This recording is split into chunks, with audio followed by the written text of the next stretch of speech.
Hey, what's up guys? In this video I would like to briefly go over how I color my highlight, shadow, and rim light in my drawing. Okay, so I'm going to explain a little bit about three-point lighting because that is the technique that I use on most of my character designs. Okay, so we're not just going to go over how I color the highlight, shadow, and rim lights, but also why I did it that way. Okay, so this is like a kind of like a traditional Hollywood lighting effect, which you have a three-point lighting. So you have a primary light right here, that's the strongest. Okay, that's why if you that is, let's say that's the sun or a spotlight or whatever direct light source, the strongest light source in the scene. If this is the primary light, we'll have a highlight right here, right? This area will be the lightest. And then this area will be dark, okay? Because this primary light source is not hitting this side. However, though, we don't want this shadow area to be completely black because if it's completely black, we don't see a lot of details. We still want to be able to see some details in the shadow area because there are details. So that's why there's a fill light, usually on the other side, on the opposite side of your primary light source. The whole point of this fill light is to light up the shadow area. So the shadow area, it's lighting up a little bit, so it's not completely black. So you see a little bit of detail in the shadow area. Now, the last light is called the rim light. The rim light, it's like behind the object.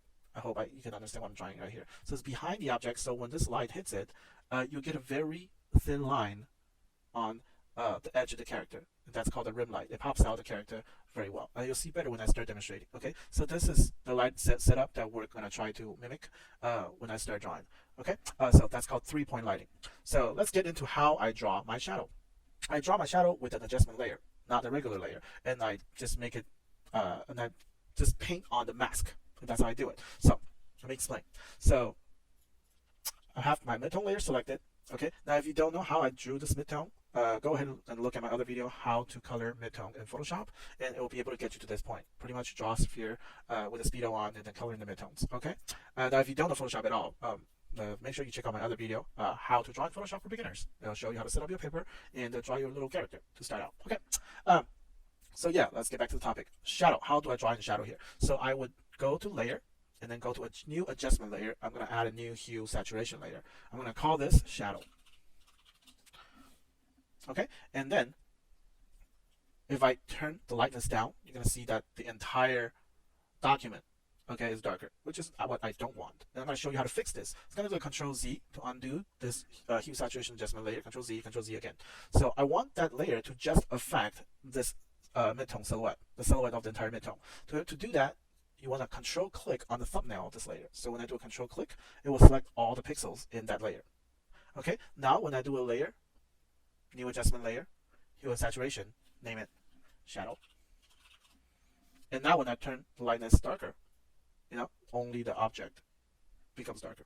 So I'm going to turn it down to like 40. Okay, and I'm going to turn the saturation down to like 60. Okay, just remember, the area in the shadow will have a lower saturation because you don't see a lot of color. It's mostly grayed out. The area in the highlight will have more saturation because the colors are brighter, are more vibrant. Okay, so I'm going to do a -60 for the shadow. So this will kind of be my shadow color. Okay, so this will be my shadow color. I'm going to drop this new adjustment layer in a folder. To be able to do that, you do a Control G.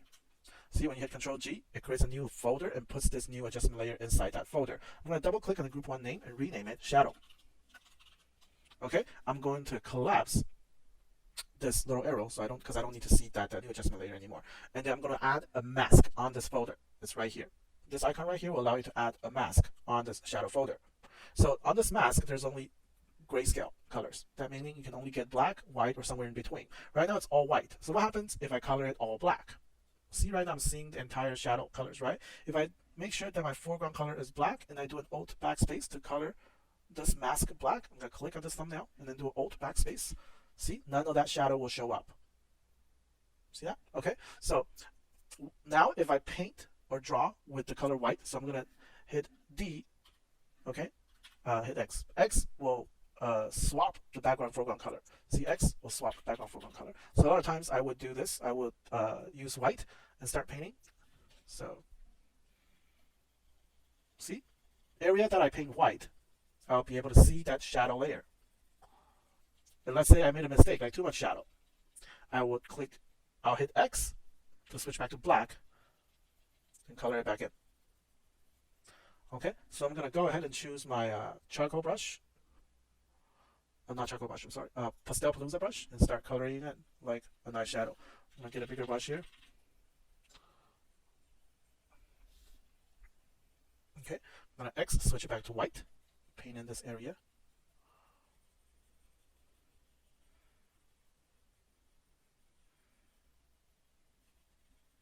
That's all shadow. Okay.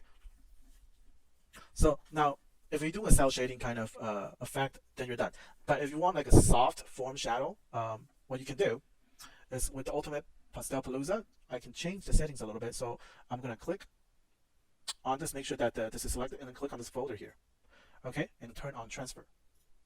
After you turn on transfer, turn on pen pressure, minimal, 0.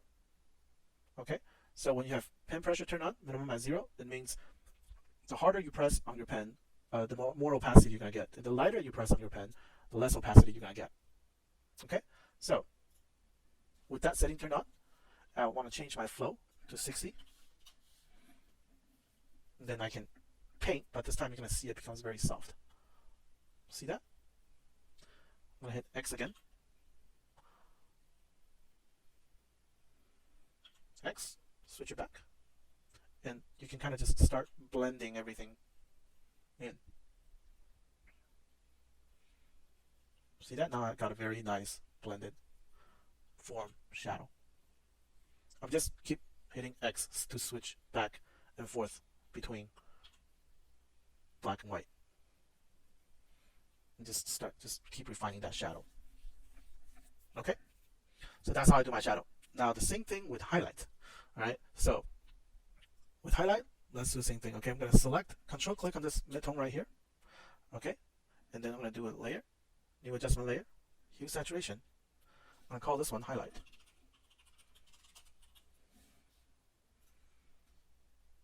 Okay, I'm going to turn off my shadow just so I can see the highlight, how it's affecting the highlight. So this highlight, hue and saturation adjustment layer, I'm going to turn the lightest up like 60%. And then the saturation all the way up to 100. Okay, so I have a very saturated and light highlight layer. Okay, I'm going to do a Control G again to drop this new adjustment layer inside a folder. Control G. See, now it's inside a layer. I'm going to call this layer highlight. And then I'm going to collapse the layer. Okay. And then I'm going to add a mask to this layer again, just like how I did it to the shadow folder. So I'm going to add a mask. Okay, and then I'm going to Alt Backspace to color in everything black in this mask. See that? Okay, now I can turn my shadow folder back on. Now I see my shadow again. And the mask under the highlight folder, I can start painting in my highlights. Okay, so black and white. I'm going to hit X to swap it. And paint in my highlight. See that? Again, I can paint lightly to soften it up.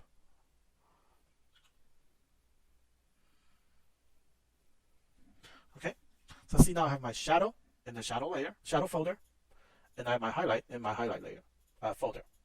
Last but not least, let's create a Rimlight folder. Okay, so again, Control click on the midtone layer, and then do a layer, new adjustment layer, hue saturation. I'm going to call this Rimlight. Okay, I'm going to turn off highlight and shadow for now, just so I can see the changes I make to this layer. So for Rimlight, I'm going to just make it pretty much as bright as the highlight. So I'm going to light it up, lightness. I'm going to pull it up to 60. Okay, and the saturation all the way up. Okay, again, drop this in its own folder. Control G, and then double click on the layer, folder name, and call this Rimlight. All right, collapse the folder and give it a mask right here. Okay, and then I'm going to Alt Backspace to color everything black. Turn back my highlight, turn back my shadow, and make sure I have the mask for the Rimlight folder selected. With my brush tool, I'm going to X to switch black and white, and adjust my brush size down, and just paint in my Rimlight.